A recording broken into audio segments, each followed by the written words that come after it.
నేను మీ అత్త వాళ్ళు వెళ్ళునే వేయించుకున్న కాకరకాయ ముక్కలు ఇందులో కూడా ఆయిల్ వేస్తలేను. సన్నగా కోసుకున్న ఆనియన్స్ ఇట్లా తీసుకోవాలి. ఇది కూడా ఇట్లా తీసుకుంటే సన్నగా అవుతాయి.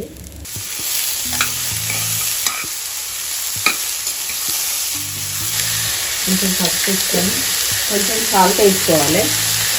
కారం వేస్తున్నా. కారం ఇలా కొంచెం తక్కువనే వేస్తున్నా. వేసినాక ఎల్లిపాయలు వేస్తున్నా. కరివేపాకు కొత్తిమీర 2 కలిపి ఇస్తున్నా. జీలకర్ర పౌడర్ తాలింపులు వేయలే కదా, అందుకని జీలకర్ర పౌడర్ వేస్తున్నాను. అంతే. ఆయిల్ ఎక్కువ లేదు. మంచిగా ఆనియన్స్ కూడా మంచిగా వేగినాయి. ఇది ఎన్ని రోజులైనా ఉంటుంది. బయట పెట్టుకున్నా ఉంటుంది, ఫ్రిడ్జ్లో కాకుండా. చపాతీలలో అన్నం ఇలా దేంట్లో అయినా మంచిగా ఉంటుంది. కొంచెం సేపు 5 నిమిషాలు మూత పెట్టుకుంటే మంచిగా గుమ్మ కాకరకాయ రాదు.